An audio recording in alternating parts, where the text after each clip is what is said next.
तो बच्चों लोग, लास्ट क्लास में हम लोग कोऑर्डिनेशन केमिस्ट्री का वैलेंस बॉन्ड थ्योरी को कवर कर रहे थे। ठीक है, शॉर्ट में बोलते हैं VBT। VBT का फुल फॉर्म क्या होगा? Valence bond theory. ठीक है, तो इस थ्योरी से आपका मैक्सिमम क्वेश्चन का सीबीएसई बोर्ड में आता है। ठीक है, यानी ये थ्योरी अगर खत्म हो जाएगा तो आपका सीबीएसई बोर्ड का पार्ट खत्म हो जाएगा। ठीक है, और कॉम्पिटिशन में भी से क्वेश्चन अच्छा खासा आता है। ठीक है, तो दोनों के लिए इम्पोर्टेंट टॉपिक है। तो वैलेंस बॉन्ड थ्योरी में जब भी हम बात करेंगे तो इस थ्योरी का मेन मोटो होता है आपको बताने का कि जिस कंपाउंड का बात कर रहे हो, जिस कॉम्प्लेक्स कंपाउंड का बात कर रहे हो आप। ठीक है, तो जिस कॉम्प्लेक्स कंपाउंड का हम बात कर रहे हैं उसका हमको शेप पे बताना होगा। ठीक है, तो वैलेंस बॉन्ड थ्योरी क्या डिस्कस करता है? इस कंपाउंड का शेप क्या होगा। ठीक है, इस कंपाउंड का हाइब्रिडेशन क्या होगा। ठीक है, इस कंपाउंड का मैग्नेटिक कैरेक्टर क्या होगा, मतलब पारामैटिक होगा कि डायमैटिक होगा। मैटिक कैरेक्टर दो टाइप का होता है, आपको पता है। आइदर कंपाउंड क्या होगा, पारामैटिक होगा। आइदर कंपाउंड पारामैग्नेटिक होगा, और कंपाउंड क्या हो सकता है, डायमैटिक हो सकता है। ठीक है, तो ये थ्योरी इस पे डिस्कस करना आपको। अब जो मैटिक प्रॉपर्टी का हम बात कर रहे हैं, मैटिक कैरेक्टर का बात करते हैं, तो उसके अंदर टर्म होता है मैटिक मोमेंट। ठीक है, क्या होता है, स्पिन ओनली मैटिक मोमेंट। तो मैटिक के अंदर अंदर ये टॉपिक ये रहेगा, स्पिन ओनली मैग्नेटिक मोमेंट। तो इसके लिए अपने पास सिर्फ फॉर्मूला था। फॉर्मूला क्या था, चलो, √n n+2 bm का मतलब होता है इसका यूनिट होगा। bm मतलब होता है बोर्स मैग्नेटॉन, यानी ये जो आपका स्पिन ओनली मैग्नेटिक मोमेंट है उसका फॉर्मूला ये हो गया, और bm उसका यूनिट हो गया। bm का फुल फॉर्म क्या होता है, बोर्स मैग्नेटॉन। ठीक, यहाँ पे जो n है, n का मतलब होता है number of an unpaired electron. Number of क्या है चलो, अनपेयर्ड इलेक्ट्रॉन, n का मतलब ये होता है। ठीक है, तो ये सारा चीज हम लास्ट क्लास में कवर कर चुके थे। ठीक, तो उसी को बस हम क्या कर रहे हैं, रिकैप कर दे रहे हैं आपके लिए। अब ध्यान ना, जब भी हम बात कर रहे थे बैलेंस बॉन्ड थ्योरी का, तो हमको आपको क्या बोले थे लास्ट क्लास में, आपको क्या याद होना चाहिए, तो आपको डी ब्लॉक का एलिमेंट्स याद होना चाहिए अच्छे से। ठीक है, उससे आपका बहुत सारा काम आसान हो जाएगा। तो लास्ट क्लास हम बोले थे कि इसको आपको याद कर लेना है, नहीं याद करोगे तो हमेशा फंसोगे चीज़ों में। तो एक एडवाइस है, अच्छा एडवाइस है, आप क्या करोगे, डाउन द ग्रुप में एलिमेंट्स को याद कर लेना, ये कौन सा एलिमेंट किस ग्रुप में बिलोंग करेगा वो पता होना चाहिए। ठीक है, ग्रुप वाइज एलिमेंट्स को डी ब्लॉक आपको याद कर लेना है, at least first series, second series and third series का आपको याद है। कैसे करना है, डाउनवर्ड याद करना है। Scandium YLA, titanium zirconium hafnium, vanadium niobium tantalum, chromium molybdenum tungsten, manganese technetium rhenium, iron रूहे ruthenium osmium, cobalt rhodium iridium. ऐसे करके डाउनवर्ड आपको पता होना चाहिए। यानी अगर हम बोलेंगे पीटी किस ग्रुप में है, तो आपको बोलोगे निकल के ग्रुप में है। यानी को पहला नंबर तो पता होता है इजीली आप लोग को, ये तो आपको पता ही है। आपको ये पता भी होना चाहिए कि अगर बात करते हैं गोल्ड, तो गोल्ड कॉपर फैमिली का पार्ट है, ओस्मियम आयरन फैमिली का पार्ट है। इससे क्या होगा, आपका बहुत सा चीज़ आसान हो जाएगा, आपका बहुत सारी चीज़ आसान हो जाएगा। ठीक है, तो ये आपको याद करना कंपलसरी है, इससे आप भाग नहीं सकते हो। अगर इसको आप भागोगे तो आप आगे क्लास में इंजॉय नहीं कर पाओगे। मतलब जो question with in second solve हो जाएगा उसके लिए आप चैलेंज फेस करोगे। ठीक है, तो हमारा मोटो क्या है, क्वेश्चन को सॉल्व भी करना है और टाइम भी बचाना है। यानी चीज़ों को विद इन सेकेंड्स में केमिस्ट्री खत्म होना चाहिए। केमिस्ट्री का पेपर्स 1 सेकेंड, अगर इनऑर्गेनिक का क्वेश्चन है 15 सेकेंड्स में खत्म होना चाहिए, एक क्वेश्चन 15 से 20 सेकेंड के अंदर खत्म होना चाहिए। ठीक है, तो जब 15 से 20 सेकेंड्स का हम बात कर रहे हैं तो आपको क्वेश्चन रीड भी करना है उस टाइम में और आंसर को टिक भी करना है, मैं इसका बात कर रहा हूँ। तो उसके लिए थोड़ा सा इफर्ट मारना पड़ेगा अपने साइड से। ठीक है, तो आपको ये बोला गया, इसको आपको ये आपको याद कर लेना है। मतलब मेरे को दोबारा बोलने की जरूरत नहीं पड़ना चाहिए, आप लोग को ये, आप लोग को खुद ये होना चाहिए सेल्फ मोटिवेशन कि मेरे को याद कर लेना है। ठीक है, अब बात करते थे हम लोग वैलेंस बॉन्ड थ्योरी का। तो वैलेंस बॉन्ड थ्योरी को लिगेंड के नंबर के अकॉर्डिंग डिसाइड किया गया है। स्टडी करते हैं तो लिगेंड का नंबर को फिक्स करके हम स्टडी करेंगे, ठीक है। तो लिगेंड्स का नंबर क्या हो सकता है, 2, 3, 4, 5, 6 हो सकता है। तो हम लोग जो स्टडी करेंगे तो 6 और 4 को पहले स्टडी कर लेंगे, ठीक है। तो 6 और 4 का एक्सटेंसिव स्टडी करेंगे, उसमें भी 6 का स्टडी ज़्यादा होगा, ठीक है। फिर 4 का करेंगे, उसके बाद 2, 3, 5 में हम स्टडी को एक्सटेंड कर देंगे, ठीक है। तो इसमें आपको टेंशन नहीं लेना है। तो आप पहले 6 को देखते हैं। तो 6 का लास्ट क्लास में हम सीखे थे, तो उसको बस रिकैप करते रहे ताकि आपको फिर से चीज़ दिमाग में फ्रेश हो जाए। तो जब भी 6 लिगेंड रहता है, ध्यान देना, जब भी 6 लिगेंड रहेगा तो सेप पे आपको सोचना ही नहीं है। 6 लिगेंड में सेप क्या बोलते हैं डायरेक्टली, तो सेप होता है ऑक्टाहेड्रल। यानी 6 लिगेंड देखते हैं, आपसे अगर सेप पे पूछेगा सेप क्या है, तो सेप आप बोल दोगे ऑक्टाहेड्रल या फिर स्क्वायर बाइपिरामिडल, इसमें कोई सोचने की जरूरत नहीं है, ठीक है। उसके बाद ध्यान देना, अगर सेप का और पूछेगा, आपसे बोलेगा इसका हाइब्रिडेशन क्या होगा, तो हाइब्रिडेशन दो ही हो सकता है। तो हाइब्रिडेशन दो क्या हो सकता है, तो ध्यान दोगे, इधर होगा D2sp3 या तो होगा sp3d2। तो ध्यान देना, D2sp3 या sp3d2 में आपका कॉमन देखना, sp3 कॉमन है दोनों में, sp3 यहाँ भी है, बस चेंज हो रहा है डी का पोजिशनिंग। डी या तो बाद में आ रहा है तो पहले आ रहा है, ठीक है। इस पे हम लोग बात करेंगे, इस पे हम लोग बात करने वाले हैं, इस पे हम लोग बात करेंगे, ठीक है। अब ध्यान देना, तो लास्ट क्लास में एक क्वेश्चन के थ्रू उसको हम सॉल्व करने की कोशिश किए थे, तो चलते हैं फिर से इस क्वेश्चन को एक और क्वेश्चन लेकर हम सॉल्व करते हैं, ताकि ताकि आपको प्रोसेस पूरा क्लियर हो जाएगी हम करने क्या वाले हैं। तो ध्यान देना, जब भी 6 लिगेंड रहेगा तो डी का देखो, यहाँ पे D2 मतलब क्या बोलते हैं, D2 मतलब ऑर्बिटल का नंबर, एस एक है मतलब एस का एक ऑर्बिटल यूज की हो, पी का पावर 3 है, इसका मतलब क्या, पी का कितना ऑर्बिटल यूज हुआ, चलो 3 ऑर्बिटल यूज हुआ है। और डी का पावर 2 है, मतलब क्या होगा, डी का 2 ऑर्बिटल यूज हुआ है, ठीक है। तो नॉर्मली क्या होता है, जब हम डी का बात कर रहे हैं तो डी डी ऐसा होता है, ध्यान देना, यहाँ पे एस है। फॉर एग्जाम्पल हम बात कर रहे हैं 4s का, ठीक है, एग्जाम्पल ले लेते हैं। तो 4s का क्या होगा, 4p होगा, और साथ में क्या होगा, 4d होगा, और बगल में क्या होगा, 3d भी पॉसिबल है। बगल में क्या पॉसिबल है, 3d पॉसिबल है। तो ये ऑर्बिटल का पिक्चर को पता होना चाहिए, मतलब इतना ऑर्बिटल आपके साथ दिमाग में क्लिक करना चाहिए एक साथ। जब भी हम क्वेश्चन सॉल्व करेंगे तो ये डायग्राम तो क्लिक करना ही चाहिए आपके दिमाग में कि ऐसा कुछ होने वाला है, ठीक। अब होता है, अब ध्यान देना, इसमें जब हम बात करते हैं लिगेंड्स का, तो आपको पता है कि each ligand require one orbital.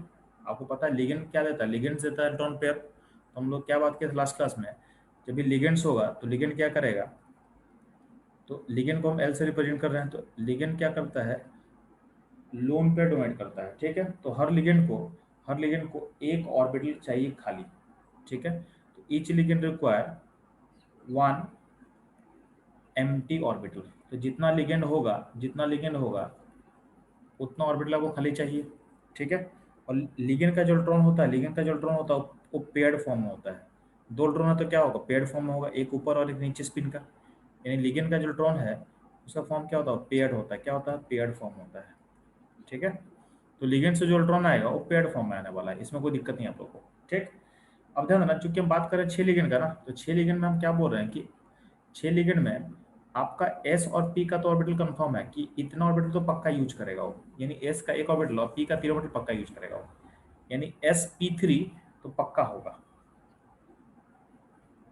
यानी 6 लिगेंड में 4 लिगेंड जो है, 4 लिगेंड एस और पी को ऑक्यूपाई करेगा, इसमें कोई क्वेश्चन नहीं आना चाहिए।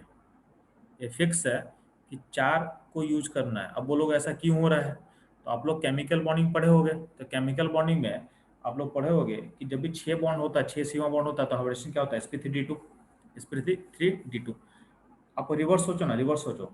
आप लोगों को पता है कि 6 लिगेंड का शेप क्या है, 6 लिगेंड का शेप होता है ऑक्टाहेड्रल, और ऑक्टाहेड्रल होने के लिए हाइब्रिडेशन क्या होना चाहिए, sp3d2। केमिकल बॉन्डिंग पढ़े होगे, यानी sp3d2 में डी देखना, डी का कितना ऑर्बिटल यूज हुआ है, 2 ऑर्बिटल यूज हुआ है, डी का 2 ऑर्बिटल यूज हुआ है, ठीक। तो पॉइंट वहीं से निकलेगा कि शेप अगर ऑक्टाहेड्रल है तो sp3d2 टाइप होना चाहिए, sp3d2 टाइप का ही होना चाहिए। तो एस और पी का तो ऑर्बिटल पक्का यूज होगा।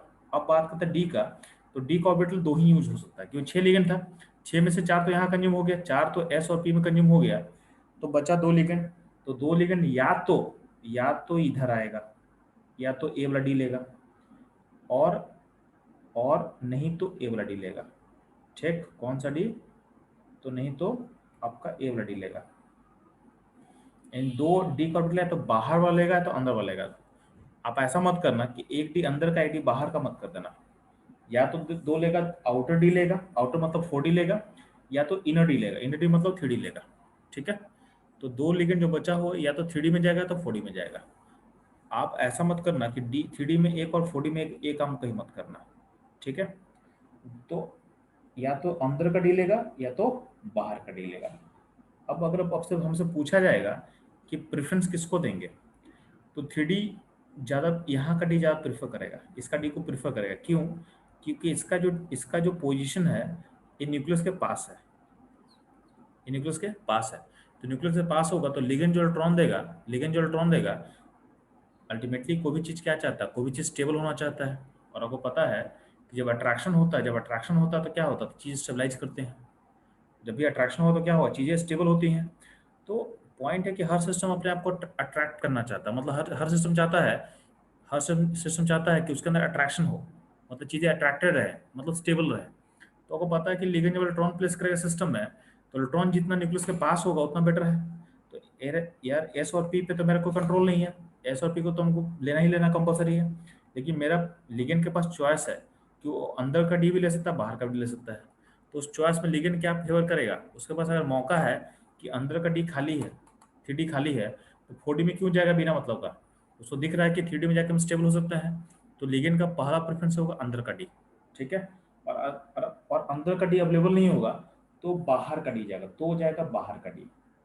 ठीक है, ये बात आपको समझ में आना चाहिए। ठीक है, तो अगर अंदर अंदर का डी लेगा तो हाइब्रिडेशन हो जाएगा D2sp3। sp3 तो पक्का रहेगा ना, अंदर में डी में तो डी पहले ले लिया तो D2sp3 हो जाएगा।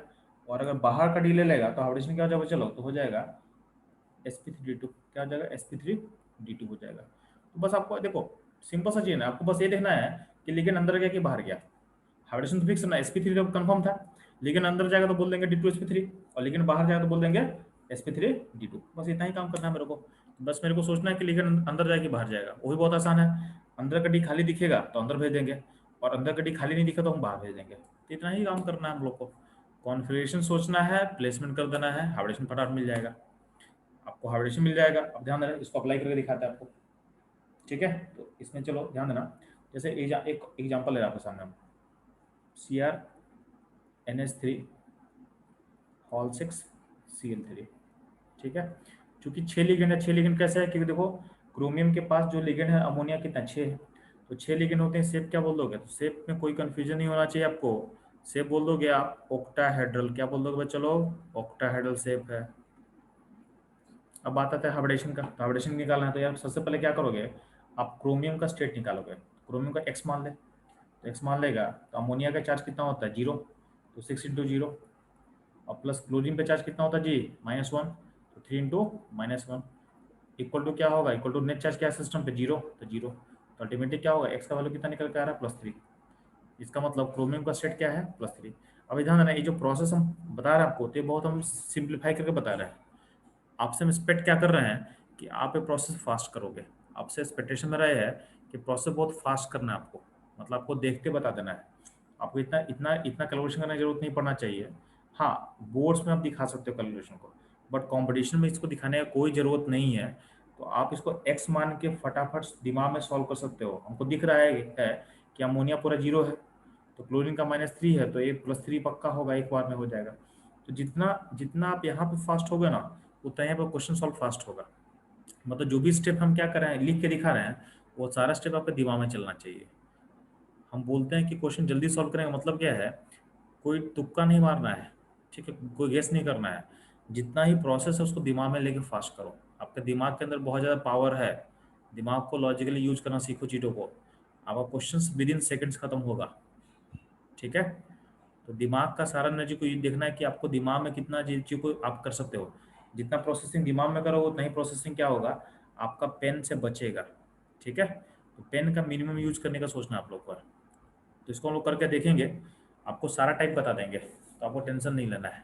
ठीक है, अब ध्यान दोगे अब इसमें क्रोमियम का +3 आ चुका है अभी, तो अगला स्टेप होगा कि क्रोमियम का +3 का कॉन्फ़िगरेशन पता होना चाहिए आपको। तो आपको पता है क्या होता है जी, आर्गन क्रोमियम क्या होता है, आर्गन 3D 5 4s1 होता है, ये होता है क्रोमियम का। तो क्रोमियम +3 क्या होता है, +3 मतलब क्या होगा, बाहर से इलेक्ट्रॉन निकाल तो क्या हो जाएगा, आर्गन 3D3, क्या हो जाएगा, आर्गन 3D3। ठीक, अब इसको क्या करना है, इसको आप लिखो, कैसे लिखना है, तो जो ऑर्बिटल डायग्राम बनाया था ना, ये ये वाला ही आपको ड्रॉ करना है, फिर बार बार इसका यूज बार बार होगा, तो ये आपके दिमाग में सेट होना चाहिए। तो यहाँ पे 3D आपको दिखेगा, क्रोमियम +3 का हम सोच रहे हैं, 3D 4s 4p और 4d। ठीक, अब इसमें इलेक्ट्रॉन को प्लेस करना है जी। तो क्रोमियम +3 में क्या है, आपको कॉन्फ़िगरेशन ये दिख रहा है आपको, तो 3D में कितना इलेक्ट्रॉन है, 3 इलेक्ट्रॉन डाल दें। तो ऐसा सिस्टम है। अब लिगेंड प्लेस करना 6, तो लिगेंड कहाँ जाएगा, तो आपको पता है कि ये तो पक्का लेगा, तो ये तो पक्का ले लिया 4। अब देखो, 2 लेना है बाहर का के अंदर का, तो दिख रहा है कि अंदर का दो डी खाली है, तो अंदर का ले लेंगे, क्यों बाहर जाएंगे बिना मतलब हम। तो लिगेंड क्या करेगा, लिगेंड अंदर का 2 डी ले लेगा, तो हाइब्रिडेशन क्या हो जाएगा जी आपका, D2sp3। तो सेफ हो गया था ऑक्टाहेड्रल, हाइब्रिडेशन होगा D2sp3। और पूछेंगे कि इस सिस्टम में अनपेड इलेक्ट्रॉन कितना है, तो हम क्या बोले हैं, लिगेंड का इलेक्ट्रॉन हमेशा पेड होता है, लिगेंड का इलेक्ट्रॉन हमेशा पेड होता है, तो उसको सोचना मत। मतलब लिगेंड जो भी इलेक्ट्रॉन दे रहा होगा ना, इसको हम दिखा नहीं रहे हैं, देखो मान लो लिगेंड यहाँ पे इलेक्ट्रॉन दिया, यहाँ पे दिया, तो लिगेंड का इलेक्ट्रॉन हमेशा पेड फॉर्म में आएगा। ठीक है, तो लिगेंड का इलेक्ट्रॉन को सोचना ही मत, उसमें अनपेड इलेक्ट्रॉन हो ही नहीं। तो अनपेड इलेक्ट्रॉन कहाँ होगा, तो आपके सेंट्रल एटम में, सेंट्रल मेटल एटम में होगा। तो आपको दिख रहा है कि यहाँ पे कितना अनपेड, 3 अनपेड है, तो 3 अनपेड, तो सिस्टम क्या होगा, सिस्टम होगा पैरामैग्नेटिक, क्या होगा, पारा मैग्नेटिक। ठीक, और बोलेंगे इसका मैटिक मोमेंट कैसे निकालेंगे, तो मैटिक मोमेंट के लिए क्या करेंगे, फॉर्मूला क्या था, √NN+2, उसको अप्लाई कर दे। तो इसमें अब जब अप्लाई करोगे तो उसमें डाल दे 3, तो 3 डाल दे क्या हो, √15, 3 3 + 2 5, तो फिर √15 बोर्स मैग्नेट्रॉन, ये हो गया इसका मैटिक मोमेंट का कैलकुलेशन। ठीक है, तो ये हो गया कॉम्प्लेक्स, ये वैलेंस बॉन्ड थ्योरी का यूज करके इन सारे पैरामीटर्स को हम बता सकते हैं, इन सारे पैरामीटर्स को हम बता सकते हैं। ठीक है, तो ये ध्यान देना, इस तरह से आपको अप्लाई करना है, इस तरह से आपको अप्लाई करना है। ठीक, तो यहाँ तक आप लोगों को प्रॉब्लम नहीं होना चाहिए। यहाँ तक किसी को प्रॉब्लम है तो आप मेरे से पूछ सकते हैं बच्चे लोग। तो बच्चों लोग, आप लोग को 6 लिगेंड का चीज़ को का बेसिक बात समझ में आ गया। अब ध्यान ना, 6 लिगेंड में थोड़ा सा ट्विस्ट कब आता है, लिगेंड का जब स्ट्रेंथ पे हम बात करते हैं, तो लिगेंड जब बोलते हैं, तो आप लोग को हम बता चुके हैं कि लिगेंड को 2 कैटेगरी में बांटा गया है on the basis of strength. ठीक है, तो कुछ लिगेंड वीक होता है, कुछ लिगेंड स्ट्रांग होता है। ठीक है, तो स्ट्रॉन्गर कैटेगरी में हम कुछ लिगेंड को हम डाल दिए, उसको आपको याद करने में बोल चुके हैं। ठीक है, तो बोले हैं carbon carbon monoxide CO, carbon monoxide और CN- साइनाइडाइन, ये हमेशा स्ट्रांग होगा। ठीक है, और अमोनिया को बोले, अमोनिया स्ट्रांग कब होगा, जब आपका सेंट्रल मेटल कोबाल्ट या कॉपर होगा। ठीक है, बाद में क्या करेंगे, जैसे जैसे हम आगे बढ़ेंगे, स्ट्रांग में और भी लिगेंड को ऐड करेंगे हम। ठीक है, ये बहुत सारा कम डाले हैं, तो इतने में अपना काम हो जाता है, लेकिन हम आगे इसमें और भी ऐड करेंगे। ठीक है, तो उसको आने आने दो।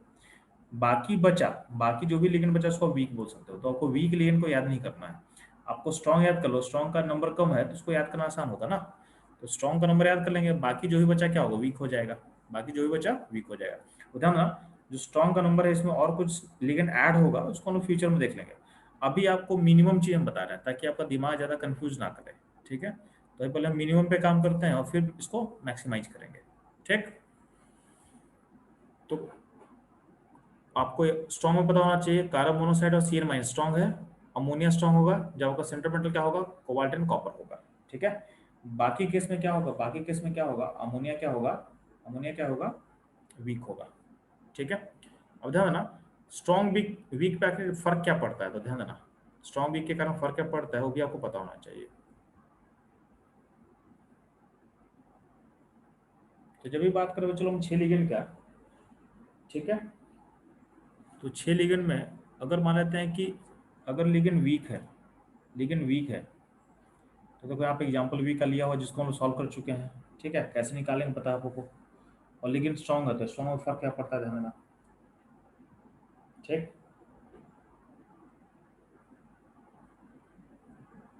तो आपको ये फोकस करना बच्चे लोग, आपको पता है कि वीक वाले केस में क्या होगा। जैसे एग्जाम्पल देखें, आपको इसको समझा यहाँ पे। तो वीक वाले केस में आपका मान लेते हैं कि यहाँ थ्री डी में 5 ऑर्बिटल होता है। थ्री डी में यहाँ 4s होगा मान लेते हैं, यहाँ पे 4p होगा और यहाँ पे 4d होगा। ठीक, अब ध्यान दें, अगर मान लेते हैं कि आपका जो आयन है ना, आयन में D1 कॉन्फ़िगरेशन में, D1 मतलब यहाँ पे इलेक्ट्रॉन है। ठीक है, तो हम बात करें वीक लिगेंड में क्या होगा। अगर वीक लिगेंड होगा तो क्या होगा, तो पहले इसको देख लेते हैं हम लोग। वीक लिगेंड में आपको पता है कि एस और पी का तो पक्का ले लेगा, एस और पी का तो 4 पक्का ले लेगा, यानी sp3 तो पक्का होगा। अगर D1 मानते हैं, D1 है, तो अगर आपके आयन में D1 कॉन्फ़िगरेशन है, तो D1 मतलब यहाँ पे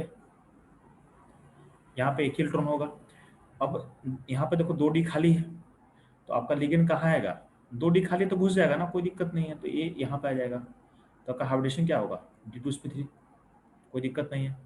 अगर मान लेते हैं कि आपका जो आयन है वो D2 करते हैं, क्या करते हैं चलो उसको D2 करते हैं, तो तो ऐसा होगा। तो D2 करने के बाद देखोगे तो अंदर का 2d खाली है, तो उस केस में हाइब्रिडेशन क्या होगा, D2sp3 रहेगा, कोई दिक्कत नहीं है। अगर मान लेते हैं आपका आयन D3 है, तो D3 आयन होगा, तो इसमें 3 इलेक्ट्रॉन डालेंगे।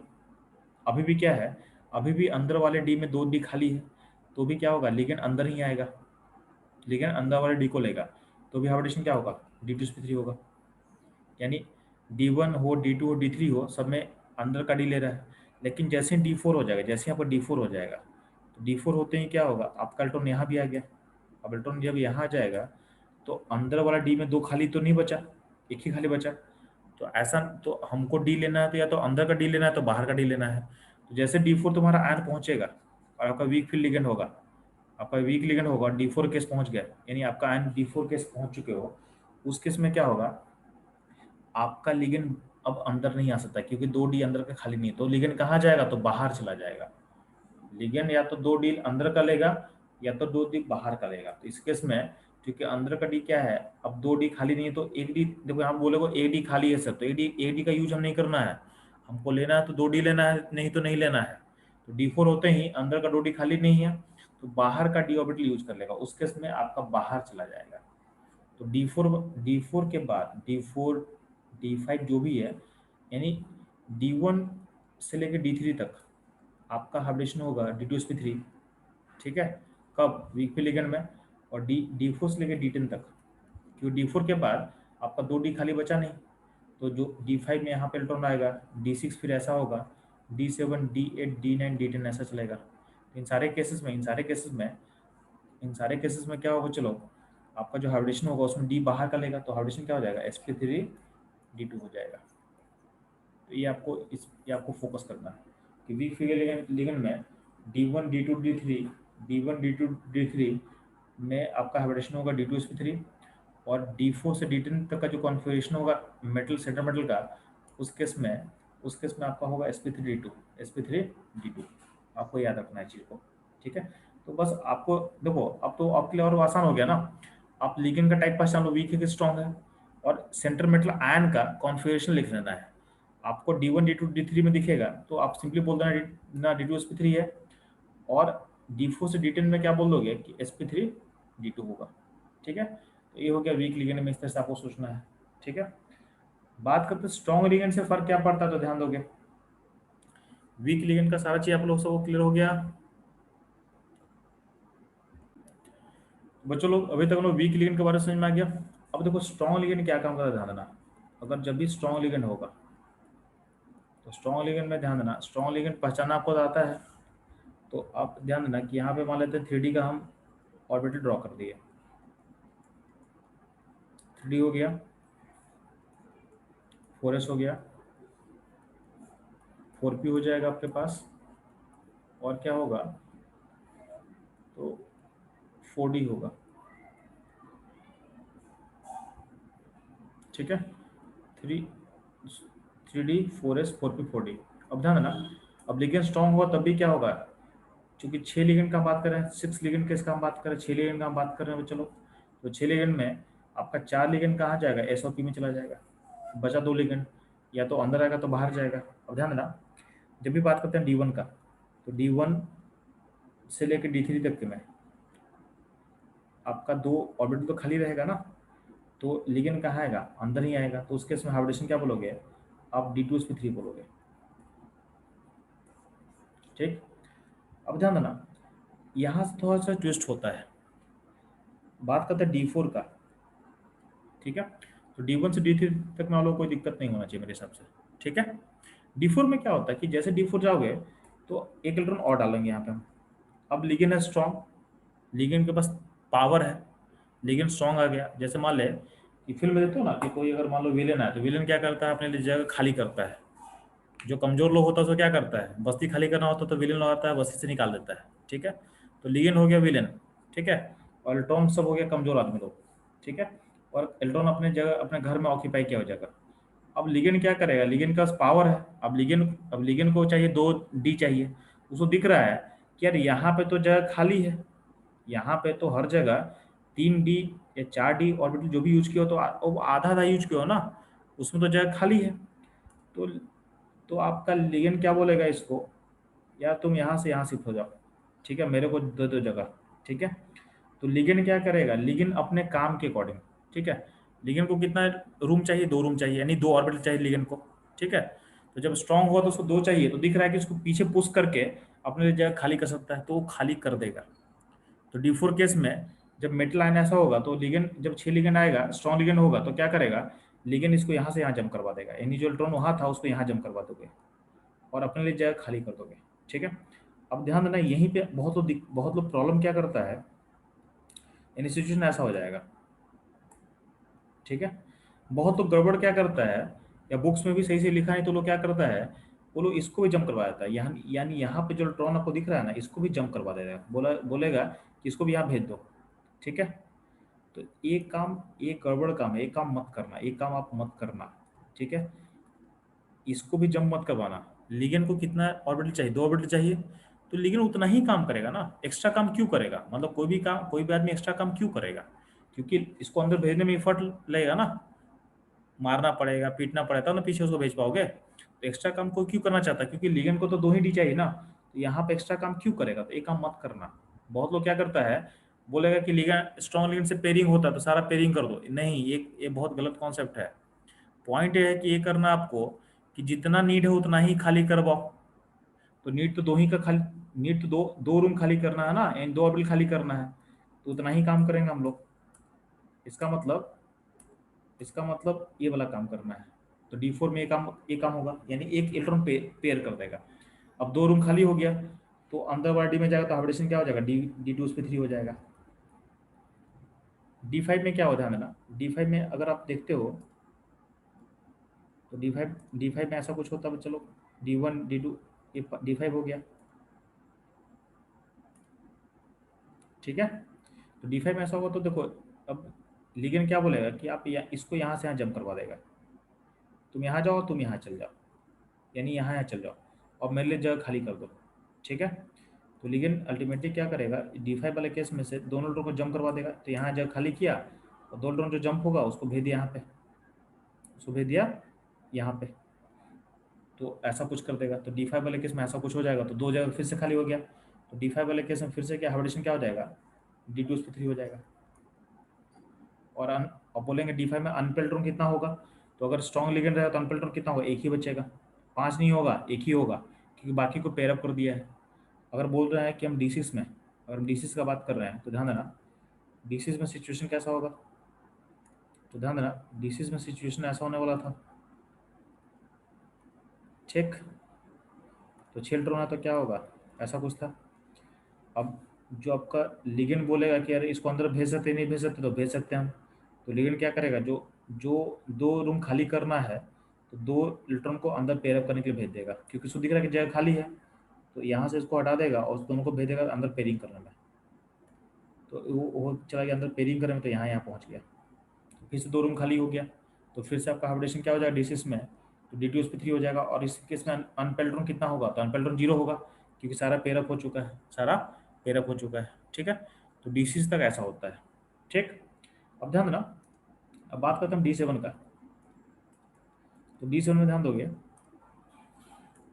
तो D7 में ध्यान देना कि आपका इलेक्ट्रॉन 1 2 3 है। ठीक है, और बाकी 4 5 6 7। अब ध्यान D7 में आप गौर करना कि अब अब इसको पेयरिंग करके आपका खाली नहीं हो पाएगा दो दो, क्योंकि अंदर में देखो, अंदर में दो दो है।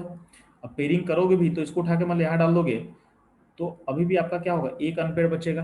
एक ही रूम खाली होगा, दो रूम तो खाली नहीं हो सकता ना, दो ऑर्बिटल खाली नहीं हो सकता है। दो ऑर्बिटल खाली नहीं हो पाएगा, इसका मतलब क्या है, लिगेंड अंदर नहीं आ पाएगा।